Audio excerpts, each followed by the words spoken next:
Hello student, good evening. मैं doctor Surendra Kumar. आज मैं आप लोगों को शीत युद्धोत्तर युग में शांति और विकास के लिए विश्व समुदाय के प्रयासों का विवेचन कीजिए टॉपिक पर आज हम लोग चर्चा करेंगे। ये टॉपिक बहुत ही इंपॉर्टेंट है। आपको मैं बता दूं कि शीत युद्ध के बाद क्या हुआ। तो सबसे पहले आपको जानना होगा कि शीत युद्ध क्या था और कैसे हुआ। तो द्वितीय विश्व युद्ध के बाद विश्व की दो महाशक्तियां अमेरिका और सोवियत संघ के बीच विकसित हुई तनावपूर्ण संबंधों को शीत युद्ध की संज्ञा दी जाती है। फिर मैं एक बार आपको बता दूं कि द्वितीय विश्व युद्ध के बाद विश्व की दो महाशक्तियां अमेरिका और सोवियत संघ के बीच विकसित हुई तनावपूर्ण संबंधों को शीत युद्ध की संज्ञा दी जाती है। ठीक है। महत्वपूर्ण बात यह है कि यह एक ऐसी स्थिति थी जब दोनों महाशक्तियां युद्ध के कगार पर तो खड़ी थी, लेकिन कोई युद्ध नहीं हुआ। विश्व के तमाम देशों को बस यह चिंता सता रही थी कि कहीं कोई ऐसी घटना न घटित हो जाए जो विश्व युद्ध के विस्फोट का कारण बन जाए। ठीक है। मैं आपको बता दूं कि जब तक आप शीत युद्ध को नहीं जानिएगा तो शीत युद्धोत्तर के बारे में आप नहीं जान पाएंगे। तो इसलिए थोड़ी सी जानकारी मैं आपको शीत युद्ध के बारे में दे रहा हूं। उसके बाद हम लोग शीत युद्धोत्तर के बारे में हम लोग चर्चा करेंगे। तो दोनों महाशक्तियों जैसा कि अमेरिका और सोवियत संघ ने अपने अपने सैनिक गुट बनाए और शक्ति संतुलन बनाने के लिए विश्व के छोटे बड़े देशों को अपनी अपनी पाली में समेटने का हर संभव प्रयास करने लगे। ठीक है। अमेरिका जो था, जो पूंजीवादी राष्ट्रों का गुट था, अमेरिका जो था वो पूंजीवादी राष्ट्रों का गुट था, तो सोवियत संघ जो था वो साम्यवादी राष्ट्रों का गुट था। ये अलग अलग, अमेरिका पूंजीवादी राष्ट्रों का प्रतिनिधित्व कर रहा था और सोवियत संघ जो था वो साम्यवादी राष्ट्रों का प्रतिनिधित्व कर रहा था। ठीक है। दोनों महाशक्तियों ने अपनी विचारधारा एवं नीतियों को संपूर्ण विश्व पर थोपने का प्रयास किया और इस हेतु उन्होंने अपने अनेक उपायों का सहारा लिया। ठीक है। पूंजीवादी राष्ट्र जिसका नेतृत्व अमेरिका कर रहा था और साम्यवादी राष्ट्र जिसका नेतृत्व सोवियत संघ कर रहा था, दोनों महाशक्तियों का उद्देश्य था अपनी विचारधारा एवं नीतियों को संपूर्ण विश्व पर थोपना था। ठीक है। अब हम लोग देखते हैं कि द्वितीय विश्व युद्ध के बाद संयुक्त राज्य अमेरिका तथा सोवियत संघ दो महाशक्तियों के रूप में उभरे और दोनों एक दूसरे के प्रतिद्वंदी हो गए, अमेरिका और सोवियत संघ। ठीक है।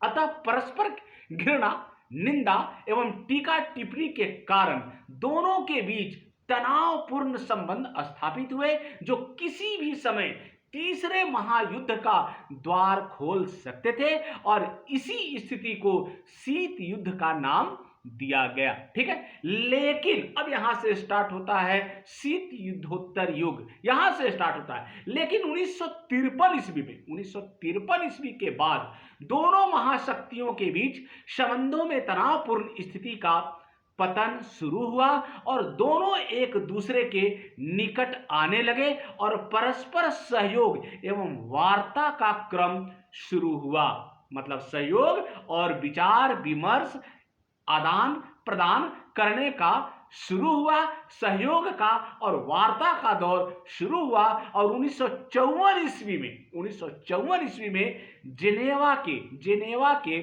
शिखर सम्मेलन में हिंद चीन की समस्या का समाधान हुआ। कब हुआ? 1954 ईस्वी में जेनेवा के शिखर सम्मेलन से हिंदू चीन की समस्या का समाधान हुआ। ठीक है। धीरे धीरे प्रगति का क्रम चलता रहा और जिससे शीत युद्ध का कटाव हुआ, जिसे तनाव शैथिल्य का नाम दिया गया। ठीक है। शीत युद्ध के उतार चढ़ाव का सिलसिला चलता रहा। शीत युद्ध का आपको उतार चढ़ाव का सिलसिला चलता रहा और 1970 के बाद शीत युद्ध की जगह डिटेन की स्थिति प्रकट हुई। लेकिन जब दिसंबर 1979 में अर्थात 1979 में सोवियत रूस की सेनाएं अफगानिस्तान में आई तो राष्ट्रपति कार्टर ने खिन्न होकर कहा कि दूसरा या नया शीत युद्ध शुरू हो गया है। ठीक है, 1985 ईस्वी में सोवियत संघ में गोर्बाचोव का नेतृत्व आया। ठीक है, कब आया? 1985 ईस्वी में सोवियत संघ में गोर्बाचोव का नेतृत्व आया और स्थिति फिर सुधरी और इसे नया या दूसरा तनाव शैथिल्य कहा गया। ठीक है, 1991 ईस्वी में सोवियत संघ के विघटन के साथ शीत युद्ध एवं तनाव शैथिल्य दोनों का दौर समाप्त हो गया। क्या हुआ? 1991 के बाद चूंकि सोवियत संघ बर्बाद हो चुका था, सोवियत संघ के टुकड़े हो गए थे, उसके बाद जो हुआ शीत युद्ध का जो तनाव शैथिल्य दोनों का दौर समाप्त हो गया और शीत युद्ध के दौरान दोनों महाशक्तियों ने अपने सैनिक गुट बना लिए। ठीक है, उन्होंने अनेक देशों को विशाल सैनिक एवं वित्तीय सहायता देकर अपने शिविर में शामिल किया और दुनिया द्विध्रुवीय हो गई। दुनिया क्या हो गई? द्विध्रुवीय हो गई। लेकिन भारत के प्रधानमंत्री नेहरू और यूगोस्लाविया के राष्ट्रपति टीटो और इंडोनेशिया के राष्ट्रपति सुकर्णो एवं मिस्र के राष्ट्रपति नासिर जैसे नेताओं ने गुट निरपेक्ष का मार्ग चुना। किसका मार्ग चुना? इन लोगों ने मिलकर गुट निरपेक्ष का मार्ग चुना और उन्होंने शीत युद्ध की निंदा की, किंतु दोनों महाशक्तियों से अच्छे संबंध बनाकर अंतर्राष्ट्रीय शांति एवं सुरक्षा के क्षेत्र में अपना सहयोग दिया। ठीक है, शीत युद्ध के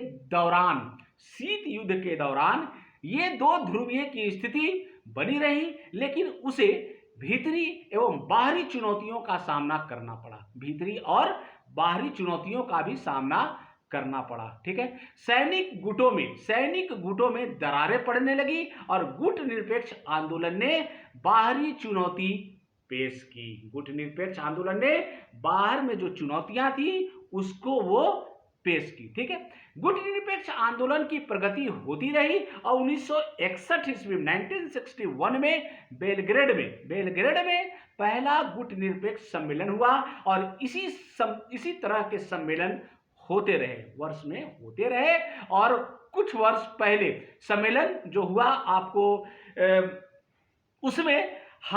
उसमें आंदोलन निरंतर सफलता ने शीत युद्ध की स्थिति को कमजोर करके उसे तनाव शैथिल्य में बदलता गया। ठीक है, जब 1947 में भारत स्वतंत्र हुआ तो शीत युद्ध शुरू हो चुका था।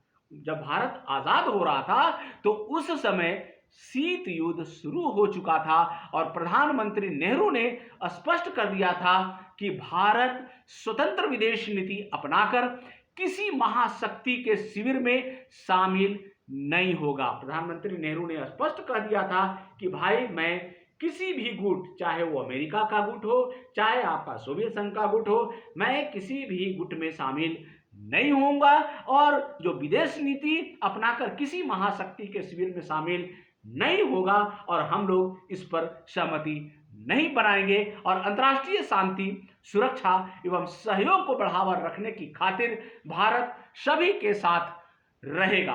अर्थात भारत की जो बातें होंगी, भारत की जो वार्ता होंगी, वो क्या होगी?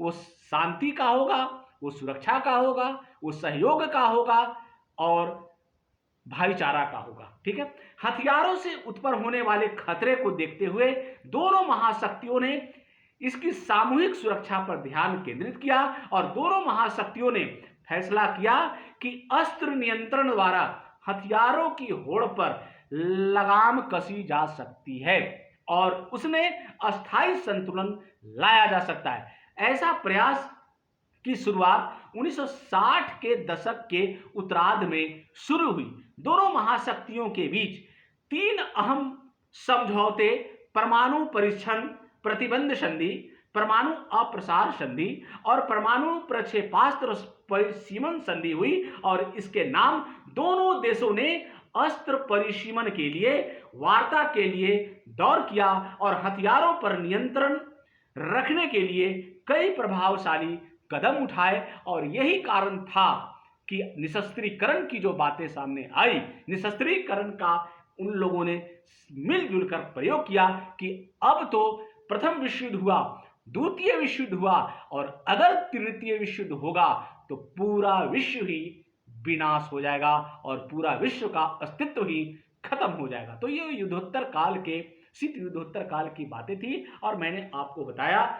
और मैं आपको बता दूं कि इससे संबंधित बहुत सारे वीडियो मेरे YouTube चैनल पे उपलब्ध हैं, आप वहां जाकर भी देख सकते हैं। थैंक यू, धन्यवाद।